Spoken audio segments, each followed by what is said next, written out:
ভুলোচ্ছ এদিকে আসেন, এদিকে আসেন স্যার, স্যার এদিকে আসেন।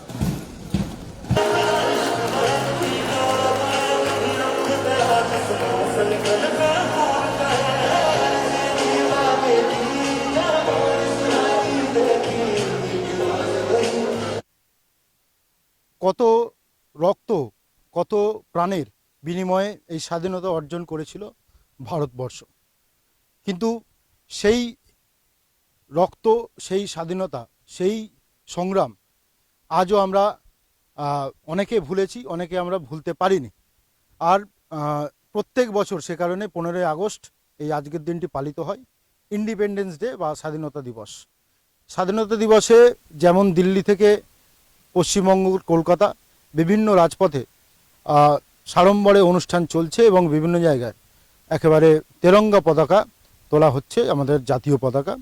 সেরকমই জাতীয় পতাকা উদযাপনের মধ্যে আজকের এবং সাংস্কৃতিক অনুষ্ঠানের মধ্যে দিয়ে আজকের কিন্তু এই নলেজ সিটি, যেটা হায়াতনগর, দক্ষিণ 24 পরগনা, এখানে কিন্তু পালিত হলো। আমি পেয়েছি আব্দুর রব মহাশয়কে, চেয়ারম্যানকে, তার থেকে এই আজকের স্বাধীনতা দিবসের আজকের এই দিনটা যে মাহাত্ম্য সেটা তো আমরা সকলেই জানি, কিন্তু এই যে স্বাধীনতা দিবসের যে যে যে বিষয়টি রয়েছে সেটাতে অনেকে এটাকে মনে করে উৎসবের দিন, অনেকে এটাকে নিয়ে উৎসব করে থাকে। সাংস্কৃতিক অনুষ্ঠান নয়, বিভিন্ন জায়গায় দেখা যায় যে ডিজে বাজিয়ে বিভিন্নভাবে করা হয়। কি বলবেন এটাকে নিয়ে, আর আপনার এই কলেজের উৎসব পালনটাকে নিয়ে? দেখুন, মুক্তির মন্দির সোপান তলে কত প্রাণ হলো বলিদান, লেখা আছে অশ্রু জলে। এটা একটা কবিতা, এর মধ্য দিয়ে ব্যক্ত হয়েছে অব্যক্ত ভাষা। স্বাধীনতা যে কত আন্দোলনের ফল, কত শহীদের বলিদানের জন্যই আমরা এই যে স্বাধীনতা পেয়েছি তা ভাবা যায় না। তারা যে আদর্শ নিয়ে স্বাধীনতার স্বপ্ন দেখেছিলেন, আজকের সে স্বপ্নটা অনেকটা সফল হয়েছে, আবার সে স্বপ্নটা তাদের ব্যর্থ হয়েছে। ব্যর্থ হয়েছে এই কারণে যে স্বাধীনতা আন্দোলনে যারা ঝাঁপিয়ে পড়েছিলেন, যারা শহীদ হয়েছিলেন, তারা ব্রিটিশ সাম্রাজ্যবাদের বিরুদ্ধে লড়াই করেছেন এবং স্বাধীনতার জন্য আন্দোলন করেছেন। কিন্তু আজকের যখন আমরা স্বাধীনতা পেলাম, অর্থাৎ 1947 সালের 15ই আগস্ট, সেই দিনে আমাদের ভারতবর্ষ দুটো দেশে টুকরো হয়ে গেল, এক ভারতবর্ষ আর এক পাকিস্তান। এই ভারতবর্ষ এবং পাকিস্তান হওয়ার ফলে একটা দেশ দুটো টুকরো হলো এবং ভারতের যে কি ক্ষতি হয়েছে, পাকিস্তানেরও যে কি ক্ষতি হয়েছে সেটা আমরা বলতে পারবো না। হাজার হাজার মানুষ দেশ ছাড়া হতে হয়েছিল, ঘর বাড়ি সমস্ত ছেড়ে দিয়ে, এবং এখনও আমরা তার ফল ভুগছি। আজকের আমরা হয়তো স্বাধীনতা পেয়েছি, সেই স্বাধীনতা পাওয়ার পরেও আমাদের ভাষা হারিয়ে যাচ্ছে তাদের কথা ভেবে। সবথেকে খারাপ লাগে যে আজকেরও তখন দেশ স্বাধীন হয়েছে, দুটো ভাগের মধ্য দিয়ে স্বাধীন ভারতবর্ষের 80 বছরে পদার্পণ করেও আমরা এখনও দেখছি আমাদের মধ্যে কিছু মানুষ আছেন, তারা আমাদের দেশটাকে উঠে পড়ে লেগেছে বিভেদ সৃষ্টি করার জন্য, উঠে পড়ে লেগেছে দাঙ্গা বাঁধাবার জন্য, উঠে পড়ে লেগেছে ভারতে সন্ত্রাস সৃষ্টি করার জন্য। তো আজকের যাদের শহীদ হয়েছেন, যারা শহীদ হয়েছেন, তাদেরকে স্মরণ করে আমি একটা কথাই বলবো, তাদের প্রতি শ্রদ্ধা জানাবার একমাত্র উদ্দেশ্য এবং সেটা লক্ষ্য হবে বলা যায়, সেটা হচ্ছে যারা বিভাজন সৃষ্টি করছে তার বিরুদ্ধে রুখে দাঁড়ানো, ভারতের সার্বভৌমত্ব রক্ষা করা এবং সাম্প্রদায়িক সম্প্রীতি যাতে নষ্ট না হয় সেটা দেখা, অর্থাৎ সৌভ্রাতৃত্বের ভাতৃবন্ধনে সবাইকে আবদ্ধ করা এবং সন্ত্রাসবাদের বিরুদ্ধে রুখে দাঁড়ানো এবং প্রতিবাদ করা। এটাই হবে আমাদের শহীদদের প্রতি সম্মান জানানোর শেষ লক্ষণ। এটাই হবে আমাদের কাজ। এই স্বাধীনতা দিবসে আজকের আমরা পালন করছি, কিন্তু যেটা একটা বিষয় হচ্ছে যে এসআইআর নিয়ে একটা বিষয় চলছে, স্পেশাল ইন্টেনসিভ রিভিশন, যেটা বিহারে হয়েছে, সেটা নিয়ে আদালতে মামলাও রয়েছে। এবং সেটা পশ্চিমবঙ্গে এটা হওয়ার একটা বিষয় রয়েছে। এই এসআইআর মানে কমিশন তো ব্যাখ্যা দিচ্ছে অনেক কিছু, যে আমরা প্রত্যেক করে থাকি বিভিন্ন দিন, 2002-3 সালে হয়েছিল, এখন হচ্ছে 25-26 বার হয়েছে। এটাকে আপনি কিভাবে দেখছেন? দেখুন, মানে SIR ভারতবর্ষের ডেমোগ্রাফি কিন্তু পাল্টেছে, প্রচুর জনসংখ্যা বৃদ্ধি হয়েছে, ঠিক প্রচুর বহিরাগত। ভারতবর্ষের জনসংখ্যা বাড়ছে। আমাদের ভারতীয় নাগরিকত্ব হিসেবে আমাদের যেটা প্রমাণ দিতে হয়, এক, voter I card, Aadhaar card, pan card, এটা যেমন থাকবে, পাসপোর্ট এটা যেমন থাকবে, তেমনি আমাদের পূর্বপুরুষ যেখানে জন্মগ্রহণ করেছে আমরাও সেখানে জন্মগ্রহণ করেছি। ফলে জন্মগতভাবে আমরা ভারতীয়, এবং এই জন্মগতভাবে যারা থাকবে, যে যে দেশে জন্মগ্রহণ করুক না কেন, সেই দেশে সে নাগরিকত্ব পায়। ফলে আমরা যেমন জন্মগ্রহণ করেছি, আমাদের পূর্বপুরুষরাও যেমন জন্মগ্রহণ করেছে, তারাও এই দেশের নাগরিক, তার বংশগতভাবে আমরাও নাগরিক। কিন্তু হঠাৎ কিছু লোককে, বিহার থেকে অসংখ্য লোককে তাকে ভোটার লিস্ট থেকে বাদ দেওয়া হলো, অর্থাৎ তারা ভোট দেওয়ার 65 লক্ষের উপরে বেশি। এবারে হচ্ছে কি, এখানে যে যাদের বাদ দেওয়া হয়েছে, এখানে উত্তর দিতে হবে যে তাদের কেন বাদ দেওয়া হয়েছে। যারা জন্মগ্রহণ করেছে জন্মগতভাবে, তাদের অধিকার সেই দেশের বসবাস করা, কিন্তু তাকে হঠাৎ আগের ভোটার লিস্টে নাম ছিল, এবার ভোটার লিস্ট থেকে তাকে বাদ দেওয়া হয়েছে। কি কারণে বাদ দেওয়া হয়েছে, নির্বাচন কমিশনকে কিন্তু এর উত্তরটা দিতে হবে।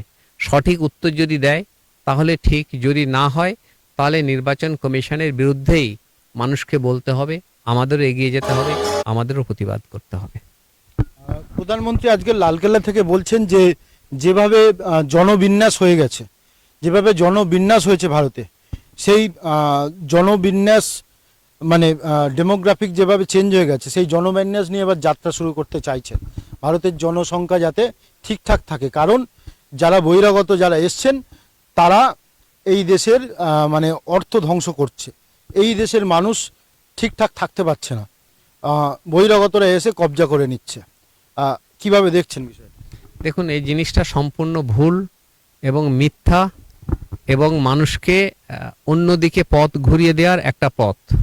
যারা ভারতবাসী, ভারতে জন্মগ্রহণ করেছে, তারা ভারতবাসী, তাকে অন্য দেশের নাগরিক বলা যায় না।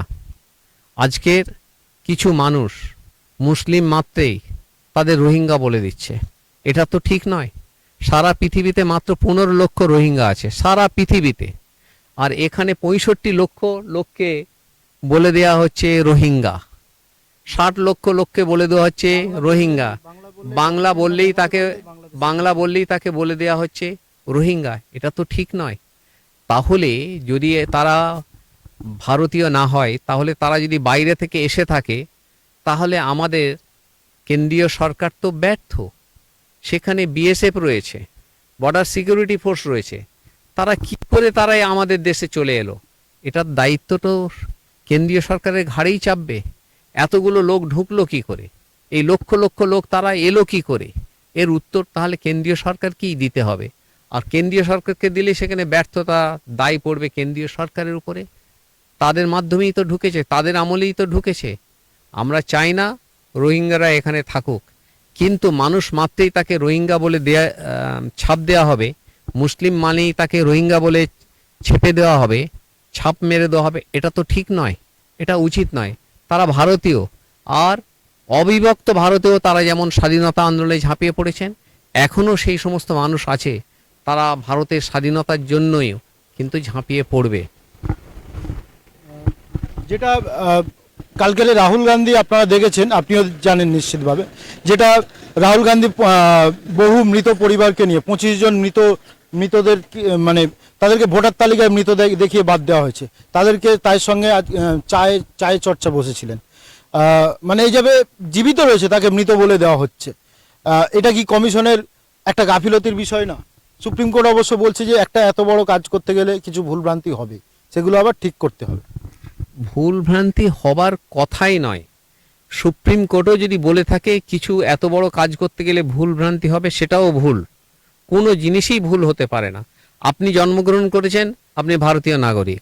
আপনি মারা গেছেন, আপনি মারা গেছেন, আপনি মারা গেছেন আবার আপনি জীবিত হয়েছেন, এটা কি করে হয়? এটা তাহলে আপনার গণনাতেই ভুল ছিল। সেই গণনাতে যদি ভুল হয় তার দায়িত্ব নির্বাচন কমিশনের ঘাড়েই চাপবে। একটাও ভুল হবার কথা নয়। ভুল হবে কেন? আমরা কি সেই প্রাচীন যুগে বসবাস করছি? আমাদের আধুনিক সমস্ত সরঞ্জাম রয়েছে, গণনা কেন্দ্রে যেমন আমাদের সমস্ত রয়েছে, সমস্ত একটা ডকুমেন্টস দিয়ে তো আমরা প্রমাণ করছি। সেখানে ভুল হবে কেন? ভুল তো হওয়ার কথা নয়। আর ভুল যদি হয়ে থাকে সেটা নির্বাচন কমিশনের জন্যই ভুল হয়েছে। মানে আপনি একেবারে ফলতা লাগোয়ায় থাকেন, বলা হচ্ছে ফলতায় প্রচুর ভুয়ো ভোটার ধরা হয়েছে, ধরছে, সেটা দিল্লি থেকে প্রেস কনফারেন্স করে দিল্লির নেতারা বলছে যে ভুয়ো ভোটার মানে একটা হিন্দু মুসলিম পাশাপাশি বাস করছে একসাথে, রুম নাম্বার একই দেওয়া হচ্ছে। আবার বিভিন্ন জায়গায় দেখাচ্ছে ডায়মন্ড হারবার জুড়ে নাকি একটা ভুয়ো ভোটারে ভরে গেছে, এটা দেখানো হচ্ছে। আপনি তো প্রায় ডায়মন্ড হারবার আশেপাশেই থাকেন, তা কি বলবেন? দেখুন, ডায়মন্ড হারবার বলে কথা নয়, সারা ভারতবর্ষে একই অবস্থা। এটা সম্পূর্ণ দায়ী নির্বাচন কমিশন, সম্পূর্ণ দায়ী নির্বাচন কমিশন। নির্বাচন কমিশনের পূর্ববর্তী আগের যে নির্বাচন কমিশন ছিল তাকে রিজাইন করতে হবে, তার বিরুদ্ধে মামলা করতে হবে। রিজাইন তো তিনি করছেন, মামলা না, আমি ও কথা বলবো না, কিন্তু দায়িত্ব হচ্ছে নির্বাচন কমিশনের। তার দায়িত্বে ভোটার লিস্ট কাকে রাখা হয়েছে আর কাকে বাদ দেওয়া হয়েছে। যারা মারা গেছে তারা বাদ যাবেই, কিন্তু যারা মারা যায়নি তাদেরকে মৃত বলে চালিয়ে দেওয়া যাবে, এটা তো ঠিক নয়। এটা ডায়মন্ড হারবার কেন্দ্র বলে নয়, মগরাহাট কেন্দ্র বলে নয়, পশ্চিমবাংলা বলে নয়, ভারতবর্ষের যে কোনো জায়গায় এটা করাটা ঠিক নয়, এবং এর দায়িত্বটা পুরোপুরি নির্বাচন কমিশনের। মানে আপনি কি মনে করেন কমিশন একটা অটোনোমাস বডি, স্বতন্ত্র একটা নিরপেক্ষ সংস্থা, সেখানে সে তার ক্ষমতাকে একটা অপব্যবহার করছে বা ক্ষমতার ভুল ব্যবহার করছে? নির্বাচন কমিশন নিশ্চয়ই ভুল করছে, কিছু কাজও করছে সঠিকভাবে, কিন্তু মূলত নির্বাচন কমিশন ভুল পথে পরিচালিত হচ্ছে। যেহেতু সেন্ট্রাল গভর্নমেন্ট রয়েছে, তার আন্ডারে নির্বাচন কমিশন থাকে, ফলে সেন্ট্রাল গভর্নমেন্ট তাকে যেমন নির্দেশ দেয় নির্বাচন কমিশন সাধারণত সেইভাবেই কাজ করার চেষ্টা করে বেশিরভাগ ক্ষেত্রে। কারণ নির্বাচন কমিশনের নিয়োগপত্র তো কেন্দ্রীয় সরকারের আন্ডারে, সেখানে অনেকটা প্রভাব ফেলে। ফেলে না তা বলবো না, তবে নিয়ন্ত্রণ অল ইন্ডিয়া থাকছেন। নির্বাচন কমিশন কেন্দ্রীয় সরকারের আন্ডারে প্রায় কাজ করে, এবং সবথেকে বড় কথা, আজকে আমরা বিচারপতিদেরও দেখেছি আর নির্বাচন কমিশনেরও কাজ করে দেখছি। তাদের কিছু কিছু কাজ, তারা তাদের কার্য মেয়াদ শেষ হওয়ার আগেই তারা রাজ্যসভার সদস্যপদ হয়ে যাচ্ছে বা কোনো প্রদেশের রাজ্যপাল হয়ে যাচ্ছে। বিচারে অবশ্যই প্রভাব খাটাচ্ছে, বিচারে অবশ্যই প্রভাব খাটাচ্ছে। বিচার ব্যবস্থাতেও এরকম ঘুণে ধরে গেছে। আজকের বিচারপতি যে আছে কালকে সে ভোটে দাঁড়াচ্ছে, আজকের যে বিচারপতি আছে কালকে সে রাজ্যপাল হয়ে যাচ্ছে, আজকের যে বিচারপতি আছে কালকে রাজ্যসভার সদস্য হয়ে যাচ্ছে। তো এই বিচারপতিরা তো যে মাইন্ডের হয়ে এসছে, তারা যখন বিচার ব্যবস্থায় বিচারের রায় দিচ্ছে তখন তো সেই মাইন্ড তার কাজ করছে। মানে নিরপেক্ষ জায়গায় বসে সেটা নিরপেক্ষহীনতার কাজ করছে। অনেক বিচারপতি আছেন তারা নিরপেক্ষভাবেই কাজ করছেন, কিছু কিছু বিচারপতি আছে তারা নিরপেক্ষভাবে কাজ করছেন না, তারা দলীয় মতামতকে অগ্রাধিকার দিচ্ছেন। বলছেন বিষয়টা সলিউশন কি রয়েছে একটা যদি আপনি বলেন। বিচার ব্যবস্থার মধ্যেই সলিউশন আছে। আমার মনে হয়, আমার যেটা মনে হয়, বিচারপতিদের ধর্ম নিরপেক্ষ হওয়া উচিত, বিচারপতিদের রাজনীতির ঊর্ধ্বে ওঠা উচিত, বিচারপতিদের বিচারের প্রতি ন্যস্ত মানে কি বলবো আস্থা থাকা দরকার, এবং তাকে বিচারের ল অনুযায়ী তাকে চলা উচিত। কোনো মতামত, কোনো চাপ তার উপরে যেন না আসে এবং সে যেন না দেখে, বিচারপতিদের মধ্যে যেন এই বা কোনো প্রলোভনে যেন পা না দেয়, তাহলে কিন্তু বিচার ব্যবস্থা ঠিক থাকবে। এসআইআর করাটা নিয়ে কি কি সলিউশন দেবে? এসআইয়ের বিষয়টা আমি বলতে পারবো না।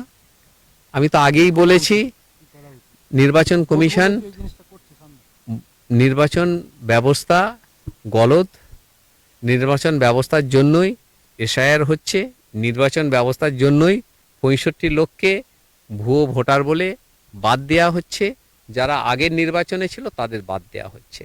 ফলে এটা সাধারণ মানুষই বুঝে নেবে এসআইআরটা কেমন। থ্যাংক ইউ, অসংখ্য ধন্যবাদ আব্দুর রব মহাশয়। তিনি একেবারে অকপটে অনেক কিছু বললেন, যেখানে বিচার ব্যবস্থার দিকেও আঙুল উঠছে। পাশাপাশি কমিশন যে নিরপেক্ষ বডি কিন্তু নিরপেক্ষতার সাথে কাজ করছেন না, সেটাও কিন্তু তিনি বললেন এবং এর সলিউশনের রাস্তাও তিনি দেখালেন। সব কিছু বিষয় নিয়ে একেবারে আজকের 15 আগস্টে সকলকে শুভেচ্ছা জানাই স্বাধীনতা দিবসের, এবং স্যার আপনাকেও জানাই। সকলে ভালো থাকুন, সুস্থ থাকুন, দেখতে থাকুন নিউজ ওয়াচ। আমি একটা কথা স্মরণ করিয়ে দিতে চাই, আজকে সকালে লালকেল্লাতে যে পতাকা উত্তোলন হলো, সেই পতাকা উত্তোলনের পেছনে সাইনাইটে ছিল ওস্তাদ বিসমিল্লাহ খান। কাজে আমাদের স্বাধীনতা আন্দোলনের প্রথম থেকেই তো সেই জিনিসটাই চলে আসছে, সবাই মিলেমিশে আমরা কাজ করব। আজকে ছোট ছোট ছেলে মেয়েদের গান্ধী অভিযান থেকে ডিজিটাল ইন্ডিয়া আমরা পৌঁছে গেছি, কিন্তু স্বাধীনতার মূল লক্ষ্য ছিল অন্ন, বস্ত্র, বাসস্থান, শিক্ষা, সবাইকে কথা বলার অধিকার, সবাইকে শিক্ষার অধিকার, সেগুলোকে আমরা ভেঙে দিতে পেরেছি। এখন 10 কোটি মানুষ ভারতবর্ষে রাত্রিবেলা না খেয়ে ঘুমোতে যায়। 20 কোটি মানুষ আধুনিক শিক্ষা আলোকিত নয়। 25 কোটি মানুষ নিরক্ষর। এটা শুধু সরকারের দায়িত্ব নয়, এই দায়িত্বটা কিছুটা কাঁধে তুলে নিয়েছেন নলেজ সিটির কর্ণধার আব্দুল রহমান মহাশয় সাহেব। সেটা যদি উনি প্রত্যেকে আমরা যদি নিজেদের কাঁধে তুলে নিই, প্রত্যেকে যারা শিক্ষা হয় তার জন্য যদি আমরা চেষ্টা করি, তার ভারতবর্ষে অশিক্ষিত কেউ থাকবে না। কিভাবে সম্ভব? আমরা যারা শিক্ষার আলোকিত, তারা যদি আমাদের বাড়ি থেকে কাজের লোক, তাকে যদি বই কিনে দিয়ে পড়াশোনা করাই, তাহলেই তো 30 কোটি মানুষ, 70 মানুষ যারা আমরা শিক্ষার আলোকিত, তাদেরকে আর নিরক্ষর দেখতে হবে না। নিরক্ষরতা একটা অভিশাপ। যে জাতি 30% নিরক্ষর থাকে, সেটা একটা স্বাধীনতা ৭৮ বছর বয়সে সেটা একটা অভিশাপ। সেই অভিশাপ আমাদের ধরে নিতে হবে। তাই আজকে সবাইকে আমরা এই বিষয়ে করতে চাই যে আমরা সবাই যাতে আগামী স্বাধীনতা দিবস পালন করব, অন্তত নিরক্ষর মানুষ না থাকে, অবৈধ মানুষ। রক্ত বলিদানের মধ্যে দিয়ে আমরা যে স্বাধীনতা পেয়েছি, ব্রিটিশ ঔপনিবেশিক থেকে মুক্তি পেয়েছি, এও আমরা পূর্ণ স্বাধীনতা পেলাম না। আমাদের মধ্যে এখনো বিভেদ, আমাদের মধ্যে বিভাজন, আমাদের মধ্যে দারিদ্র, আমাদের মধ্যে সন্ত্রাসবাদী হানা চলছে। একটা দেশকে ভেঙে আমরা দুটো টুকরো করলাম, ভারতবর্ষে এবং পাকিস্তান। দুই দেশের মধ্যে আমাদের লড়াই চলছে, কিন্তু দুই দেশের মানুষ একসঙ্গে লড়াই করেছিলেন ভারতবর্ষের স্বাধীনতার জন্য। আজকে আমরা বঞ্চিত হয়েছি। যদি ভারতবর্ষ এক থাকত, এই ভারতীয় উপমহাদেশে আমরা শ্রেষ্ঠ দেশ থেকে গড়ে তুলতে পারতাম, কিন্তু হলো না। তবে এখনো 15ই আগস্ট আমাদের শপথ নিতে হবে, ভারতবর্ষের উপর যে আঘাত আসছে, সন্ত্রাসে যে আঘাত আসছে, বিভাজনে, তার বিরুদ্ধে আমাদের উঠে দাঁড়াতে হবে। আমাদের মধ্যে সম্প্রীতি, আমাদের মধ্যে ভাতৃত্ব, আমাদের মধ্যে ঐক্যবোধ গড়ে তুলতে হবে। আজকে 15ই আগস্ট আমাদের সেই শপথ নিতে হবে। তাহলে আমরা সেই স্বাধীনতা সংগ্রামী যারা শহীদ হয়েছিলেন তাদের মধ্যে সম্মান জানাতে পারব। সেই আবেদন থেকে আমি আমার ছাত্রছাত্রীদের অভিনন্দন জানিয়ে আমি সংক্ষিপ্ত বক্তব্য শেষ করলাম। ধন্যবাদ। এখানে যে কর্মকাণ্ড করেছেন সেখানে স্কুল থেকে শুরু করে স্বাস্থ্য সব বিষয়ের উপর তিনি এবং তার যে টিম কাজ করছে তার জন্য তাকে অশেষ ধন্যবাদ জানাই। এখানে আজকে আমরা স্বাধীনতা পেয়েছি ৮৮ থেকে ৮০ করে এত বছর করে, কিন্তু আমরা সব বিষয়ে আমরা স্বাধীন হতে পারিনি। আমাদের যারা রয়েছে ছোট ছোট ছাত্রছাত্রী ছেলে মেয়ে যারা রয়েছে তাদের মধ্যে আমাদের দেশাত্মবোধ জাগিয়ে তুলতে হবে, তাদের সুস্থ সবল এবং সক্ষম সবাইকে গড়ে তুলতে হবে। তাদের অর্থনৈতিক সামাজিক সব বিষয়ে আমরা যখনই স্বনির্ভর করে তুলতে পারবো, আমাদের এই স্বাধীনতা সংগ্রাম বা স্বাধীনতা আমাদের সেই ক্ষেত্রে আমরা ঠিক জায়গায় পৌঁছতে পারবো। স্বাধীনতা আমাদের অনেক কিছু দিয়েছে, আবার অনেক কিছু ফিরেও নিয়েছে। এবং স্বাধীনতা আমাদের বড় একটা দেশকে আলাদা আলাদা ভাগ করে কয়েক টুকরো করে দিয়েছে। তেমনি আমরা আমাদের ইংরেজদের শাসনের যে অত্যাচার কর্ম যেগুলো আমরা তখন সহ্য করেছি, সেগুলো আমরা অনেকটাই আমাদের নিজেদের মতো আইন কানুন তৈরি করে সেই জায়গা থেকে বিচার ব্যবস্থার মাধ্যমে আমরা সেগুলো সমাধান করার চেষ্টা হয়েছে আমাদের যারা নেতৃত্বে রয়েছে দেশের। আমরা অনেকটা জায়গায় ভালোও পৌঁছে গেছি, অর্থনৈতিক অবস্থায় আমরা অনেক ভালো সেই স্বাধীনতার থেকে অনেক ভালো জায়গায়ও পৌঁছে গেছি। আমাদের যারা এখন দেশ করার কারিগর রয়েছে এবং যারা পরবর্তীতে যারা দেশ করবে তাদের কাছে আমার অনুরোধ রইল যাতে সবাই আমরা সমানভাবে সুস্থভাবে ভালোভাবে সবাই বেঁচে থাকতে পারে। সবাইকে আরো একবার অশেষ ধন্যবাদ।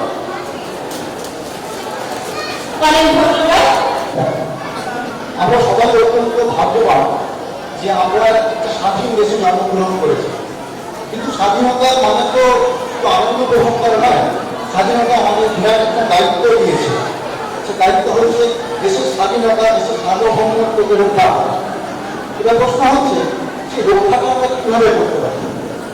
একটা জাতির চরিত্র গঠন, জাতির মানসিক স্বাস্থ্য, শারীরিক স্বাস্থ্য এবং সাংস্কৃতিক স্বাস্থ্য, এটা যদি বজায় রাখতে আমরা না পারি তাহলে কিন্তু সত্যি অর্থে আমরা দেশের স্বাধীনতা রাখতে পারবো না। আজকে আমি আমাদের যে প্রতিষ্ঠান এসেছি, যে প্রতিষ্ঠান আমাদের কিন্তু এই মহান কাজের জন্য বলি, আমি আব্দুল রব সাহেবকে আমার অন্তরের অন্তর্স্থল থেকে অভিনন্দন জানাচ্ছি যে তিনি একটি মহান কাজকে শুরু করেছেন। আমাদের জাতীয় চরিত্র তৈরি করতে গেলে, আমাদের জাতীয় স্বাস্থ্য বজায় রাখতে গেলে শুধুমাত্র আমাদের বড়কে আমাদের যারা সোলজার, যারা আমাদের প্রোটেকশন দিচ্ছে, আমাদের স্বাধীনতাকে বজায় রাখতে সাহায্য করছে, তারাই কিন্তু যুদ্ধ করছেন না। যুদ্ধ করছে আমরা যারা আমরা সবাই। তিনি একটি মেডিকেল কলেজ স্থাপন করবার স্বপ্ন দেখছেন, তার মাধ্যমে সৈনিক চাইছেন যারা স্বাস্থ্যকে বজায় রাখতে। তিনি শিক্ষা ব্যবস্থাকে এগিয়ে নিয়ে তিনি সঠিক মনের মুক্ত মনের মানুষ তৈরির যে মহান করতে নিয়েছেন, আমি মনে করি এইভাবে আমরা সবাই যদি ভাবতে পারতাম তাহলে সত্যি তিনি যেটা বলছিলেন আমরা ভারতবর্ষ পৃথিবীর মধ্যে সবথেকে বড় একটা শক্তি হিসেবে আত্মপ্রকাশ করতে পারতাম। এই স্বপ্নই আমি দেখছি যে আমরা সবাই মিলে দায়িত্ব পালন করবো এবং ব্যবসায়ের যে মহান পথে অগ্রসর হয়েছে তাতে আমরা সবাই নিজের মতো করে সহযোগিতা করব। সবাইকে অভিনন্দন জানিয়ে ব্যবসায়কে আবারও অভিনন্দন জানিয়ে আমার বক্তব্য শেষ করছি। নমস্কার।